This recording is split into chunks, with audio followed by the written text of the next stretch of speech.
அன்பு நெஞ்சங்களே, welcome to வடீஸ் vibes. இன்றைக்கி நம்ம இன்டர்நேஷ்னல் ஃபுட்டீஸோட லேண்ட்மார்க்காக இருக்கக்கூடிய மவுண்ட் ரோட் பிலால் ஹோட்டலுக்கு தான் போயிருக்கோம். இந்த ஹோட்டலுக்கு நம்ம அடிக்கடி போயிருந்தாலும் இது வரைக்கும் எதுவும் வீடியோ போடல. நம்ம சப்ஸ்கிரைபர்ஸ் பெனிஃபிட்டுக்காக இந்த தடவை ஒரு வீடியோ போடலாம் அப்படின்னு சொல்லிட்டு ஒரு சில கிளிப்பிங்ஸ் எல்லாம் எடுத்திருக்கோம். இங்கே ஃபேமஸாக இருக்கிறது பன் பட்டர் ஜாமும் மட்டன் சமோசாவும் தான். பன் பட்டர் ஜாம் ரொம்ப சாஃப்டாக இருந்தது. ஆர்வத்தில் மட்டன் சமோசா வீடியோ எடுக்கிறதுக்கு முன்னாடியே சாப்பிட்டுட்டோம். அடுத்து நம்ம ஆர்டர் பண்ணது ட்ராகன் சிக்கன்.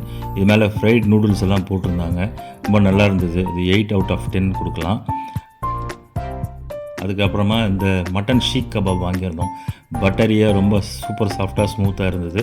ரொம்ப நல்ல டேஸ்டியாகவும் இருந்தது. இது 9 out of 10 கொடுக்கலாம். இதுக்கு டிப் பண்ணிக்கிறதுக்கு மைனஸும் க்ரீன் சட்னியும் கொடுத்துருந்தாங்க.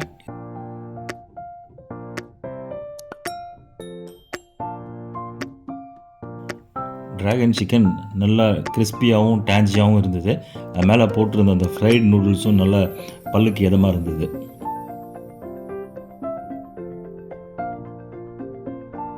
இன்றைக்கி லஞ்சில் ஹைலைட்டே மட்டன் ஷீக் கபாப் தான்.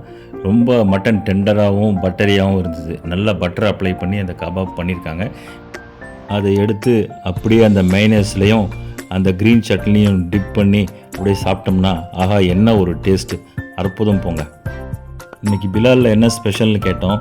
சுல்தானி சிக்கன் டிக்கா அப்படின்னு சொன்னாங்க. அதையும் ஒன்று ஆர்டர் பண்ணி வாங்கினோம். வாங்கி சாப்பிட்டு பார்த்தா அவ்வளோ ஒன்றும் சூப்பராலாம் இல்லை. 6 out of 10 கொடுக்கலாம். அடுத்து மெயின் கோர்ஸுக்கு நாங்கள் சிக்கன் பிரியாணியும் மட்டன் பிரியாணியும் ஆர்டர் பண்ணியிருந்தோம். சிக்கன் நல்லா டெண்டராக இருந்தது. பிரியாணியும் நல்லா டேஸ்டியாக தான் இருந்தது. மட்டன் பிரியாணியில் நம்ம திண்டுக்கல் டைப் பிரியாணி மாதிரி சின்ன சின்ன மட்டன் பீஸா போடாமல் போனோட பெரிய பெரிய பீஸா போட்டிருந்தாங்க. அதுவும் டேஸ்ட் நல்லா இருந்தது. 8 out of 10 கொடுத்து.